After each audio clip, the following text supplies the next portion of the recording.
तो अजामिल के जीवन का बहुत बड़ा काल, बहुत सारा समय केवल पापाचार में ही बीत गया, निकल गया समय हाथ से। और आ पहुंचा वो काल जिसका किसी भी प्रकार से प्रतिकार नहीं किया जा सकता। मृत्यु सर पर आकर खड़ी हुई, 3 भयंकर यमदूत यमलोक ले जाने के लिए आए। हाँ, बस एक सुंदर घटना घट गई थी। संतों की कृपा पूर्वक प्रेरणा से उसने अपने सबसे छोटे पुत्र, जिसमें उसकी सर्वाधिक आसक्ति थी, उसका नाम नारायण रख दिया था। और अंतिम समय में तो शरीर की दशा भी ऐसी हो गई थी कि टूटी खाट न छाड़ी भावे, नयन गए और श्रवण हूं और गए मुख दंत, बुद्धि घटी तन गति लटी पर तृष्णा को नहीं अंत। छोटे पुत्र में आसक्त था, दिन रात उसी को देखे, उसी का विचार करे, मेरे बाद इसका क्या होगा, इसकी संभाल कौन करेगा, ऐसा ही उसका चिंतन हो गया। अब जब उन 3 भयंकर यमदूतों को देखा, जैसे आपको मैंने निवेदन किया था, यमदूतों का दर्शन ही अपने आप में बहुत बड़ी यातना है। घबरा गया, भय से व्याकुल हो गया, विह्वल हो गया। अब छोटे पुत्र में आसक्ति थी तो उसी का नाम उच्चारण करने लगा, नारायण नारायण नारायण। अब जैसे ही यमदूत स्थूल शरीर से सूक्ष्म शरीर को खींचने लगे, श्री विष्णु दूतों ने आकर रोक लिया, बलपूर्वक रोक लिया। नहीं कर सकते तुम ऐसा। यमदूतों ने दर्शन किया, उनके अद्भुत प्रभाव के सन्मुख वो सहज ही नतमस्तक हो गए। विनम्रता पूर्वक उनसे पूछा कि हम धर्मराज के दूत हैं, हमको अपना कार्य करने से रोकने वाले आप कौन हैं? भगवान के पार्षदों ने पूछा, अगर धर्मराज के दूत हो तो भाई धर्म का तत्व कुछ जानते हो? धर्म क्या है, पाप क्या है, पुण्य क्या है, दंड का विधान कैसे किया जाता है, किस प्रकार से किसको दंड दिया जाता है, क्या सभी पापियों को एक सा दंड दिया जाता है, सब बात जानते हो? तो वो भी धर्मराज के दूत हैं। उन्होंने कहा, हाँ, वेद में जो विहित कर्म है, माने वेद जिसकी आज्ञा देते हैं वही करना पुण्य है, और जिसका निषेध करते हैं वो करना पाप है। और इस संसार में पापात्मा पुण्यात्मा सभी प्रकार के जीव हैं। जो पुण्यात्मा है वो सुख पाते हैं, जो पापात्मा है वो दुख पाते हैं। और कुछ जीव ऐसे भी हैं जो पुण्य भी करते हैं पाप भी करते हैं, उनको सुख और दुख दोनों मिलता है। और इसी प्रकार कर्म का विचार करके, पाप पुण्य का विचार करके स्वर्ग और नरक आदि की गति भी निश्चित की जाती है। और एक बड़ी पते की बात भी धर्मराज के दूतों ने कही कि समय रहते जो जीव के शत्रु हैं, काम क्रोध लोभ मोह अहंकार, जो बार बार उसको पाप में धकेलते हैं, बोले समय रहते अगर इन पर विजय प्राप्त न कर ली जाए तो बोले जीव को बार बार इस घोर अग्निरूप संसार में डालते हैं। अनादिकाल से जीव त्रिताप से तप ही रहा है। और पाप कर्म के मूल में क्या है आप देखोगे, तो काम है या क्रोध है, लोभ है कि मोह है। लोभ है सर्व पाप को मूल, और इन सब के मूल में अभिमान है, उसके मूल में अविद्या है, अज्ञान है।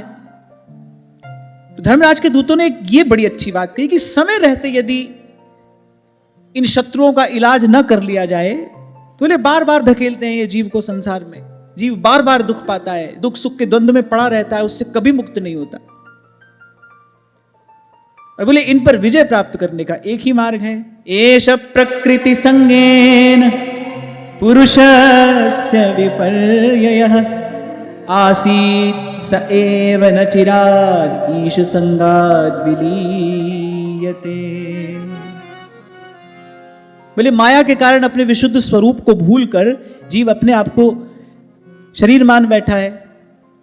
कोई अपने आप को स्त्री समझता है, कोई पुरुष, पर वास्तविक रूप में जीव का विशुद्ध स्वरूप तो प्रेम है, हित है। इसलिए माया के अधीन होकर, माया के बस होकर अपने आप को शरीर मान बैठा है। अच्छा, कोई अपने आप को स्त्री समझे तो फिर पुरुष की आवश्यकता है, पुरुष समझे तो सहज ही स्त्री की ओर आकर्षण है।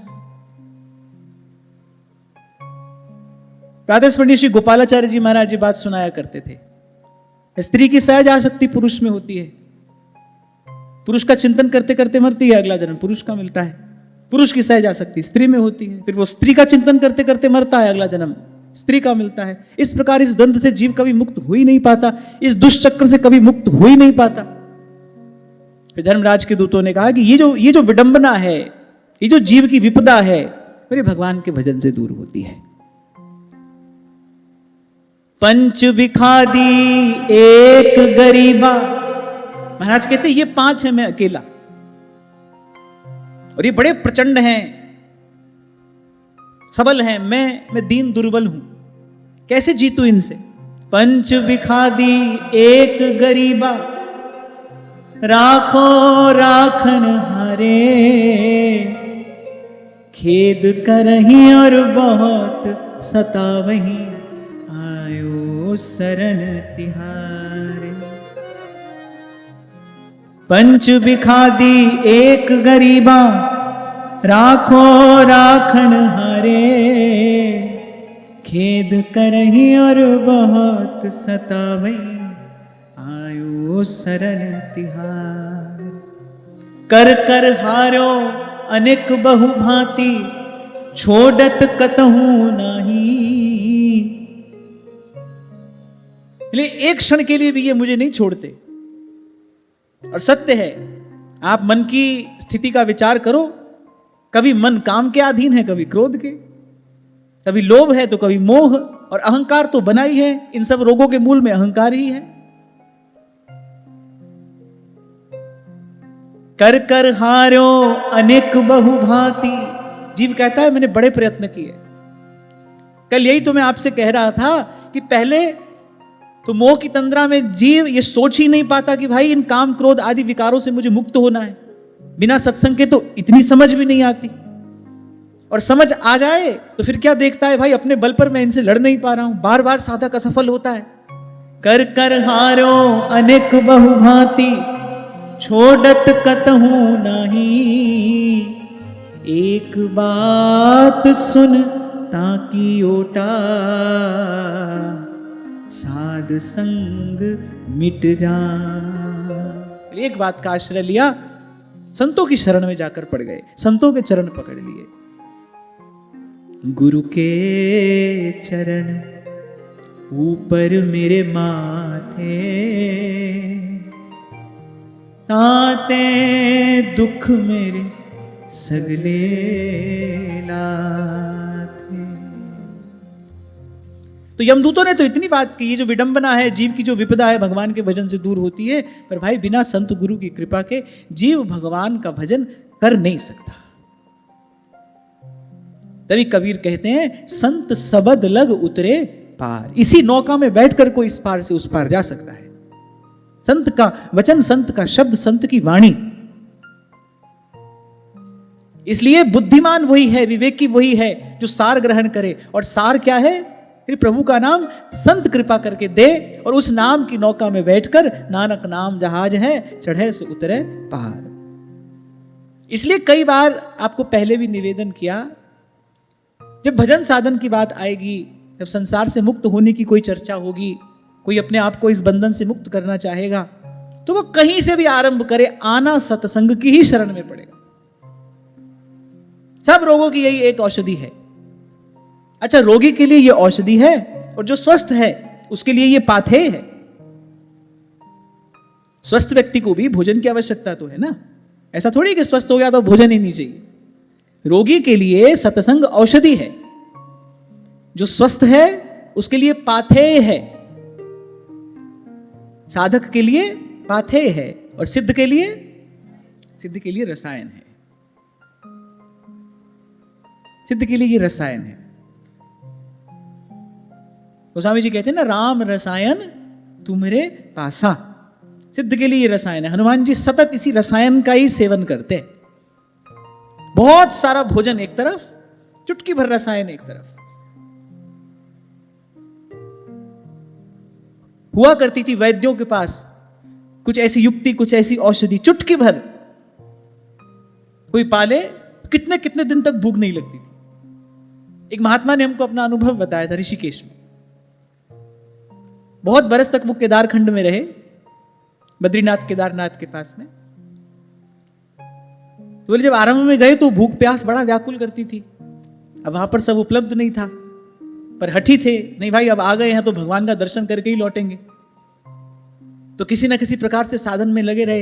एक दिन भगवान को ही दया आ गई होगी, एक संत से मिला दिया। तो उन्होंने एक विशिष्ट प्रकार की घास का पता बता दिया। बोले ये घास केवल यही होती है, 2-4 पत्ते इसके खा लो, बहुत दिन भूख नहीं लगेगी। बोले कितने काल तक हम बस उसी का सेवन करके वहां पर रहे। सकल पदार्थ या जग माही, इस संसार में सब कुछ है। और प्रकृति तो भगवान की बहिरंगा शक्ति है, उसमें तो क्या नहीं है। हाँ, लेकिन जिसके सामने चाहे प्रकृति अपने वैभव को प्रकट करती है, अन्यथा छिपा लेती है। अब क्या है, कलयुग का मनुष्य अनधिकारी है। क्यों? क्योंकि वो सदुपयोग से ज्यादा दुरुपयोग करता है। इसलिए प्रकृति ने अपना ये सारा वैभव, अपना सारा ऐश्वर्य छिपा लिया है, धीरे धीरे छिपाती चली जा रही है। हमारे हिस्से क्या आ रहा है? दूषित जल आ रहा है, दूषित हवा है, यही तो हमारे हिस्से आया है। तो खैर, रोगी के लिए सत्संग औषधि है, उसके तन मन के सब रोग दूर करने में समर्थ है।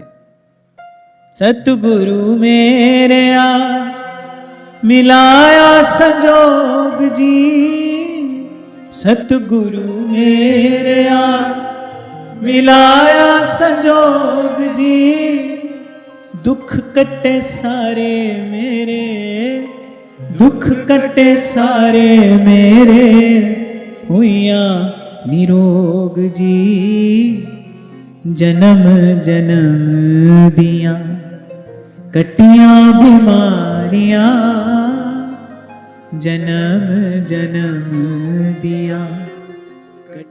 अरे मन के रोग कोई 2-4 बरस के या 2-4 जन्म के नहीं, तो जन्म जन्म के। सत्संग औषधि है। गोस्वामी जी भी कहते हैं, विषयी साधक सिद्ध सयाने, त्रिविध जीव जग वेद बखाने। 3 प्रकार के जीव हैं, तो विषयी हैं, साधक है, सिद्ध हैं, और विषयी रोगी है। तो बोले जो विषयी है उसके लिए सत्संग औषधि है, साधक के लिए पाथेय है,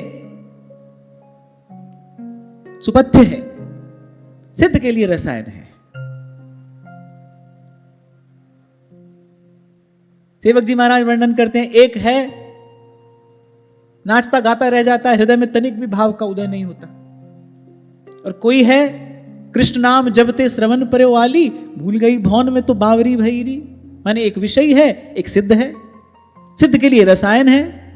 कान में जैसे ही भगवान का नाम या भगवान का लीला, भगवान का गुणगान पड़ा, बस वैसे ही चेतना का ऊर्ध्वगमन हुआ, पहुंच गया मन चित्त भगवान के चरणों में। और भगवान ने वस्तुतः अपने भक्त का यही लक्षण बताया भी है, मत गुण श्रुति मात्रेण। कभी लगने लगे ना भाई हम भक्त हैं, तो एक बार अपने आप को इस कसौटी पर उतार कर देख लेना। ज्यादा जल्दबाजी मत करना डिक्लेयर करने में कि हाँ भाई अब तो हम भगवान के भक्त हैं। भगवान कह रहे कैसा होता है भक्त? मत गुण श्रुति मात्रेण, कह रहे जैसे ही मेरा गुणगान सुने, मयि सर्व गुहाशय, तन मन प्राण मनसा वाचा कर्मणा, भावमय हो जाए, भगवत भावमय हो जाए। मद्गुण श्रुति मात्रेण मयि सर्व गुहाशये, मनोगतिरविच्छिन्ना यथा गंगाम्ब सोमबुधौ। जैसे गंगा समुद्र की ओर दौड़ती है, ऐसे ही मन सब ओर से सिमट कर केवल मेरी ही ओर दौड़ पड़े। मद्गुण श्रुति मात्रेण। और जो सिद्ध होते हैं उनकी स्थिति ऐसी होती है। इसीलिए मैंने कहा सत्संग, भगवत कथा, भगवत गुणानुवाद, भगवत नाम, ये सब उनके लिए रसायन है। हमारे लिए ये औषधि है। अभी तो मन रोगी है, जन्म जन्म का रोगी है, पर मुझे लगता है कि ये भी बहुत बड़ी बात है ना, कि रोग की सही औषधि मिल जाए। ये भी बहुत बड़ी बात है। बहुत बार तो बेचारा मरीज 2-4-5 डॉक्टरों के धक्के ही खाता रह जाता है, यहां से ठीक नहीं हुआ, वहां से ठीक नहीं हुआ। कितनी बड़ी कृपा है कि हमको महाप्रभु जी जैसा वैद्य मिल गया, हरिवंश नाम जैसा रसायन मिल गया, सत्संग जैसी औषधि मिल गई। हमारे भी रोग तो जन्म जन्म के हैं, पर यह बहुत बड़ी बात है, यह बहुत बड़ी कृपा हम पर हुई, हमको अपने रोग की सही दवा मिल गई। और दवा भी कैसी है? सब रोगों की एक औषधि है, अमोघ है, व्यर्थ नहीं जा सकती। अब आप कहो कि अगर दवा अमोघ है, फिर जैसा परिणाम आना चाहिए वैसा आ नहीं रहा, क्योंकि हम दवा के साथ साथ कुपथ्य भी करते हैं। कबीर कहते हैं, राम नाम की औषधि फिर सतगुरु दई बताए, राम नाम की औषधि सतगुरु दई बताए। औषध खाए पथ करे, पहले औषधि खाए और सुपथ्य का सेवन करे, पथ्य कुपथ्य नहीं, यानी औषध खाए पथ करे ताकि वेदन जाए, पहले उसकी वेदना अवश्य दूर हो जाएगी। ये तो औषधि अमोघ है, तो रामबाण है। पर हमारे जीवन में प्रत्याशित परिणाम क्यों नहीं आता? क्योंकि हम औषधि भी लेते हैं पर साथ साथ कुपथ्य भी करते हैं। सत्संग भी सुना, थोड़ी निंदा चुगली भी सुन ली, नाम जप भी किया, भजन भी किया, थोड़ा प्रभु का गुण भी गाया, पर उसी मुख से, जिस मुख से भगवान का गुण गाया, उसी मुख से किसी की निंदा भी की, उसी मुख से किसी को अपशब्द भी कहा, उसी मुख से किसी को कठोर शब्द भी कहा। तो औषधि भी खा रहे हैं, साथ साथ कुपथ्य भी कर रहे हैं, इसीलिए देर हो रही है। नहीं तो औषधि खाए पथ करे ताकि वेदन जाए। इसीलिए कुछ दिन पहले आपको संकेत कर रहा था, श्री स्वामी रामसुखदास जी महाराज कहा करते थे ये बात, बोले विधिपरक साधन से निषेधात्मक साधन ज्यादा अच्छा है। माने ये कहने की बजाय कि हम सच बोलेंगे, ये बोलो झूठ नहीं बोलेंगे, जो बल दो वो इस बात पर दो, झूठ नहीं बोलेंगे।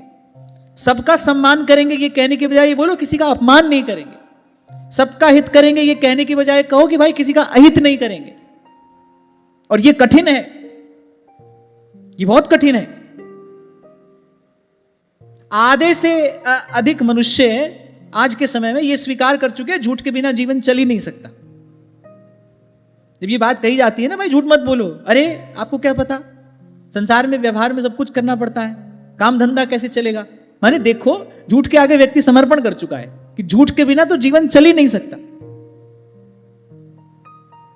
और कई बार आपसे मैंने निवेदन किया, झूठ के धरातल पे खड़े होकर सत्य स्वरूप प्रभु की आराधना नहीं हो सकती। तो औषध खाए पथ करे ताकि वेदन जाए। तो धर्मराज के दूतों ने ये सब बात कही।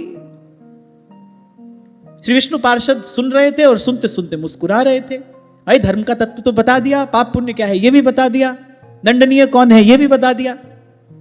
और धर्मराज के दूतों ने कहा कि इस महान पापात्मा को हम लेने आए हैं तो कोई गलत कार्य थोड़ी कर रहे हैं, क्या किया है इसने। कह रहे हैं, बोले आप जानते ही हैं कि बड़ा शास्त्रज्ञ ब्राह्मण था ये, शील सदाचार सद्गुणों का तो खजाना था। आप देखो कैसा जीवन था अजामिल का। ये प्रसंग प्रसिद्ध भी है, प्राचीन भी है और प्रेरक भी है।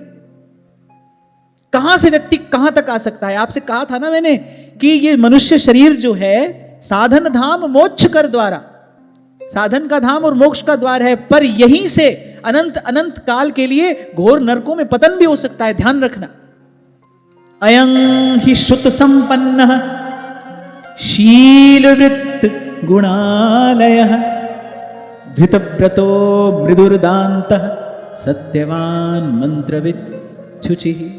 अरे कौन सा गुण इसके जीवन में नहीं था, शास्त्रज्ञ था। हाँ, एक बात 2 दिन पहले मैंने आपसे कही थी, आपको याद दिलाऊं कि जो व्यक्ति मूर्ख है, जिसने कभी स्वाध्याय नहीं किया, कभी सत्संग श्रवण नहीं किया, जिसके जीवन में सद्विचार है ही नहीं, वो तो पाप के दुराचार के मार्ग पर जाएगा ही जाएगा। उसके पास कोई और रास्ता ही नहीं है, उसकी बुद्धि तो जड़ है, वो तो अपराधी है।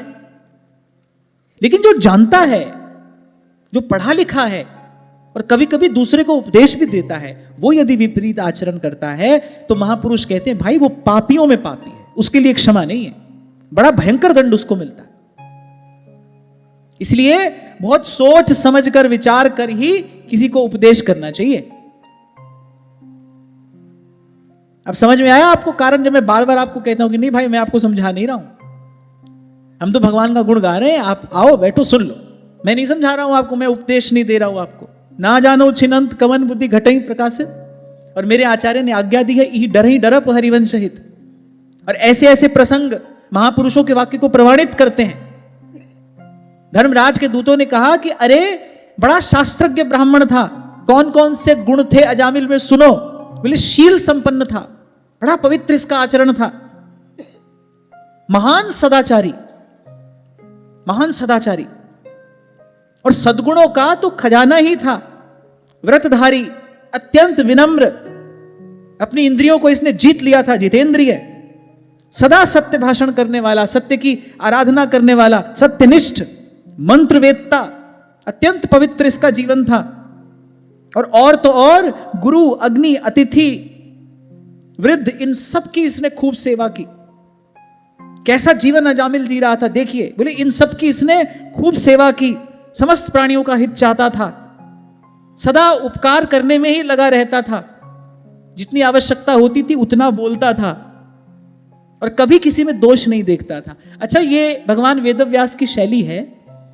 अजामिल के गुण बताते बताते उन्होंने साथ साथ आपको, हमको यह भी बता दिया कि पवित्र आचरण किसको कहते हैं, पवित्र जीवन किसको कहते हैं। ये सब सद्गुण हो तो पवित्र जीवन है, प्रभु को निवेदन किए जाने योग्य हुआ जीवन। जब भी दीक्षा होती है ना, मैं यही बात कहता हूं, भजन करना, इस भाव से भजन करना, मेरा जीवन प्रभु को निवेदन किए जाने योग्य बने, हमारा जीवन श्री जी की सेवा के योग्य बने, इसलिए भजन करना। क्योंकि भाई सब सद्गुण रहते तो भगवान के भजन में ही है। तो भगवान वेदव्यास ने यह बता दिया, ऐसा होता है पवित्र जीवन। बोले सब प्राणियों का हित चाहता था, सदा सर्वदा परोपकार में लगा रहता था, बोले आवश्यकता के अनुसार ही बोलता था। यह एक बहुत बड़ा गुण है जो प्राय करके देखने में नहीं आता। जो आवश्यक है वो तो व्यक्ति बोलता नहीं। आवश्यक क्या है? भगवान का नाम आवश्यक है कल्याण के लिए, भगवान का गुणगान आवश्यक है, वो तो होता नहीं। कीर्तन भी हो तो हम पर उपकार करने के लिए आप कीर्तन करते हो। चलो अब यहां तक आ गए हैं तो थोड़ा हाथ पैर चला लेते हैं, थोड़ी जीभ हिला लेते हैं।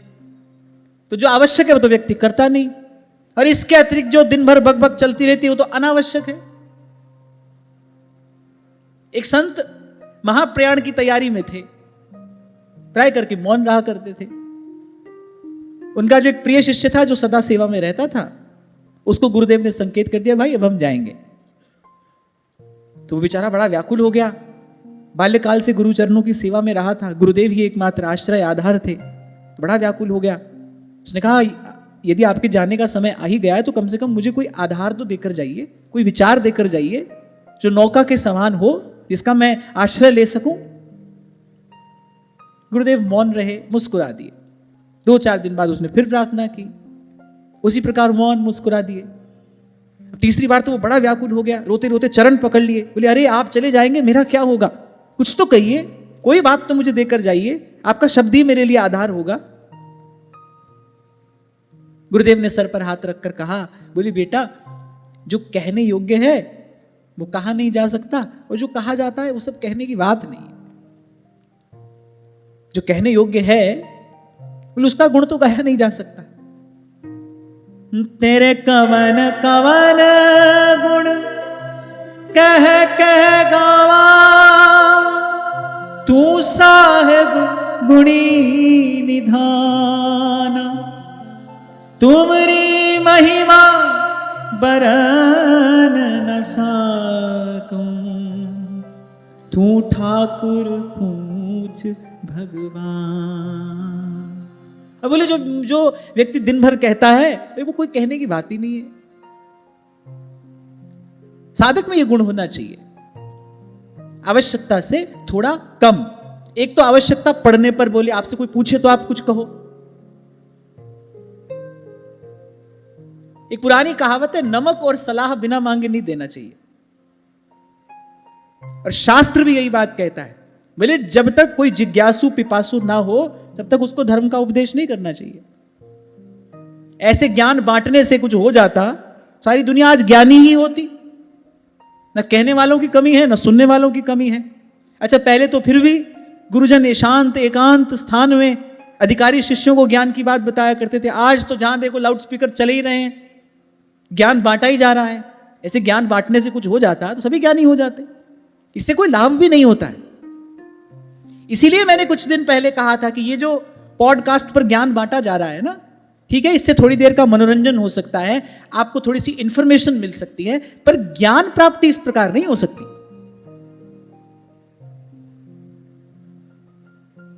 और मैं शरीर नहीं हूं, मैं आत्मा हूं, बिना गुरु की कृपा के कितनी पोथी पढ़ लो, कितना पुस्तक पढ़ लो, चूहा सामने आ जाएगा तो कूद पड़ोगे, कांटा लगेगा तो हाय हाय करने लगोगे, श्री गोपालाचार्य जी महाराज जी बात कहा करते थे, बोले ना भूख जाती है ना भूत जाता है, और सब ज्ञान यही धरा का धरा रह जाता है। कह नानक बिन हरि भजन, कह नानक बिन हरि भजन, जीवन कौने काम, जीवन कौने काम। पहली बात तो जब तक आवश्यकता ना हो आप बोलो ही मत, और आवश्यकता पड़ने पर भी जितना कहने की आवश्यकता है उससे कम कहा जाए। ये बात मैं आपको बड़ी विनम्रता पूर्वक बता रहा हूं। संतों गुरुजनों की कृपा से जो थोड़ा भजन साधन का मार्ग हमको मिला, मौन में अपरिमित शक्ति है। कुछ समय अगर आप इसका अभ्यास करें तो आप देखेंगे कि कितनी शीघ्रता से बिखरा मन सिमट जाता है। देखने में और बोलने में व्यक्ति अपनी सर्वाधिक शक्ति का अपव्यय करता है, देखने में और बोलने में। आप कभी देखना, जो नेत्रहीन लोग होते हैं ना, उनकी सुनने की समझने की जो शक्ति होती है वो साधारण व्यक्ति से कहीं अधिक होती है, उनकी मेधा तीव्र होती है। क्यों? क्योंकि वो जो शक्ति आंख से जा रही थी अब वो नहीं जा रही है, वो द्वार बंद है। तो देखने में और बोलने में व्यक्ति अपनी सर्वाधिक शक्ति का अपव्यय करता है। यहां यदि किसी ने संयम कर लिया तो वो भीतर से अपने आप को सबल अनुभव करेगा। वो देखेगा कि मैं जो संकल्प करता हूं मैं उसको पूरा करने में भी समर्थ हो रहा हूं। इस विषय पर पहले भी हमने कभी चर्चा की थी। हम रोज संकल्प करते हैं भाई कल से ऐसा करेंगे, नहीं कर पाते। क्यों? क्योंकि संकल्प में शक्ति नहीं है। और वो सारी शक्ति कहां जा रही है? व्यर्थ का देखने में, व्यर्थ का सुनने में, व्यर्थ का बोलने में, यहां जा रही है। भगवान ने तो कल्याण के लिए जितनी शक्ति चाहिए उतनी देकर भेजा है, उसमें कोई कमी नहीं है। व्यक्ति को आत्म कल्याण के लिए जितनी शक्ति चाहिए उतना बल, उतनी शक्ति भगवान ने देकर भेजा है, कम नहीं दिया है किसी को भी। हमारे द्वारा उसका दुरुपयोग होता है। कैसे जीवन पवित्र होगा? अनावश्यक बात बोलते रहे, जो नहीं देखना चाहिए वो देखा, जो बात नहीं सुननी चाहिए थी वो सुनी, ऐसे ही बस सुन लिया, कह लिया, बोल लिया। कैसे जीवन पवित्र होगा? यहीं से तो विकार प्रवेश करता है। आप कहते हो भजन करने बैठते हैं, कब कब की बात याद आती है? बाहर से थोड़ी आती है, भीतर ही है ना। वो जो बात आपको याद आ रही है भजन करते समय, वो कोई बाहर से थोड़ी आ रही है, वो आपके भीतर ही तो है। तो यहां से एक अच्छी बात हमको मिल गई, भाई पवित्र जीवन ऐसा होना चाहिए। तो कह रहे ऐसा जीवन था अजामिल का, समस्त प्राणियों का हित चाहता, सर्वदा परोपकार में ही लगा रहता, आवश्यकता के अनुसार बोलता, और बोले दोष तो किसी में देखता ही नहीं था। और फिर बोले एक दिन अपने ब्राह्मण पिता की आज्ञा से बोले जंगल से कुछ फल फूल समिधा लाने के लिए गया। बोले वहां पर बस कुसंग हुआ, और कुसंग भी कैसा हुआ? जो नहीं देखना चाहिए था वो देखा। बोले वहां वन में एक व्यभिचारी पुरुष किसी स्त्री के साथ व्यभिचार कर रहा था। इसकी दृष्टि पड़ी, इसने देखा। अब देखो आंख से गलत आहार हुआ। पहले हमने इस बात पर चर्चा की थी ना कि आहार केवल वही नहीं है जो आप मुख से ग्रहण करते हैं, आंख से भी आहार होता है, कान से भी आहार होता है। और एक और बात, मुख से मान लो आपने आहार किया, आपने कोई गलत चीज खा ली, 2-4 दिन में ठीक हो जाओगे। अगर कोई विकार हो भी गया, उधर विकार हो गया तो क्या होगा? 2-4 दिन दवा लोगे, ठीक हो जाओगे। पर सावधान, आंख और कान से जो विकार प्रवेश करता है कभी कभी वो जीवन बिगाड़ देता है। आंख और कान से जो विकार प्रवेश करता है, बस यहां पर यही कुसंग हुआ। वो तो पिता की आज्ञा से वन से फल फूल लाने के लिए गया था, यज्ञ के लिए संविधा लाने के लिए गया था। मार्ग में एक ऐसा दृश्य दिखाई पड़ गया। अच्छा दृष्टि पड़ी, होना तो ये चाहिए था नेत्र मूंद लिए जाएं, पर कल ही हम इस बात पर चर्चा कर रहे थे ना, भाई बड़ा फिसलन भरा मार्ग है ये। धर्मराज के दूतों ने यही तो कहा श्री विष्णु पार्षदों से, बोले जीव कर्म करता है और जो कर्म करेगा उससे भूल होगी ही होगी, उससे प्रमाद भी होगा, उससे भूल भी होगी, उससे पाप होगा ही होगा, पाप से बचा नहीं जा सकता। जे ही राखे रघुवीर ते उबरे ते ही काल महा, बोले वो कामी निर्लज्ज मदिरा पीकर और उस स्त्री के साथ वहां व्यभिचार कर रहा था, इसकी दृष्टि पड़ी। होना तो ये चाहिए था, दृष्टि वहां से हटा ली जाए, पर नेत्र को कुछ रस मिला, वो विषय का रस। फिर देखा, फिर कुछ देर देखता रहा, बस विकार भीतर प्रवेश कर गया, कुसंग हो गया। इसलिए महापुरुष कह रहे हैं दुस्संग सर्वथैव त्याज्य। इसलिए बार बार आपको कहता हूं, ये जो आपके हाथ में रहता है ना, ये भी यमदूत ही है, लेने आया है। ये जो हाथ में रहता है, सारे संसार का पाप व्यभिचार भरा है इसमें। अच्छी बात तो है, अच्छी बात भी है, पर यहां ऐसे सदाचारी, ऐसे परोपकारी, ऐसे तपोनिष्ठ ब्राह्मण से भूल हो गई। हम कौन सी चीज हैं? बात मैं आपको यह कहना चाह रहा हूं। व्यक्ति कहता है ना, नहीं भाई हम तो अच्छी चीज देखते हैं, हम तो अच्छी बात ही सुनते हैं। ठीक है, अच्छी चीज अच्छी बात देखते हो, पर भाई बहुत सावधान रहने की आवश्यकता है। आप देखो, ऐसे शील व्रत संपन्न पवित्र ब्राह्मण से ऐसी भूल हो गई। और कैसा कुसंग हुआ है? कोई जाकर उनके संग नहीं बैठ गया, उस क्रिया में सम्मिलित नहीं हो गया, केवल दृश्य ही तो देखा, आंख से वो दृश्य देखा, बस मानस पटल पर वो दृश्य अंकित हो गया। वो जो उद्दीपक चेष्टाएं वो स्त्री पुरुष कर रहे थे, बस उलझ गया मन उसमें। अब लौट कर तो आ गया, मन जाए बार बार वहीं। और साधक को तो और अधिक सावधान रहना पड़ता है। हमारे बाबा कहा करते थे, बोले बेटा जिसने काला वस्त्र पहना है वो कहीं भी बैठ जाए, लेकिन जिसने बहुत उज्जवल वस्त्र पहना है, बोले उज्जवल वस्त्र पे तो पानी का छींटा भी चमक जाता है, जल का छींटा भी पड़ जाए उज्जवल वस्त्र पे, बोले वो भी दूर से दिखाई पड़ता है। तो साधक को तो बहुत अधिक सावधान रहना पड़ता है। अब आप कहो कि भाई ये तो बहुत कठिन काम है, हम कैसे करेंगे? अगर भजन भाव से प्रेम है, प्रीति है, मां की अपने बालक से प्रीति होती है, मां का बालक पर वात्सल्य है, हजार विपदाओं से बचाने के लिए उसको तैयार रहती है कि नहीं रहती? बालक को ज्वर हो जाए रात भर, मां जागती है साथ में कि नहीं जागती? बालक को सूखे बिस्तर पर सुलाती है, आप गीले बिस्तर पर सोती है कि नहीं सोती? कितना कष्ट एक माता सहती है एक बालक को बड़ा करने में, पर क्यों? बालक से प्रीति है। ऐसे भजन भाव में प्रीति हो, प्रभु के चरणों में अनुराग हो, तीव्र इच्छा हो भगवान का दर्शन प्राप्त करने की, भगवान का प्रेम प्राप्त करने की, फिर तो भाई कुछ कठिन नहीं है। और फिर ऊपर से सर पर भगवान भी हैं, कोई थोड़ा सा उनके लिए प्रयास करे ना तो वो बड़ी संभाल करते हैं। लागन नहीं देत कहूं समर आँच ताती, लागन नहीं देत कहूं समर आँच ताती। अब यद्यपि वो एक साधक भी था, तो वो बार बार अपने मन को वहां से हटाने का प्रयास तो करता रहा, लेकिन उस प्रयास में सफल नहीं हो पाया।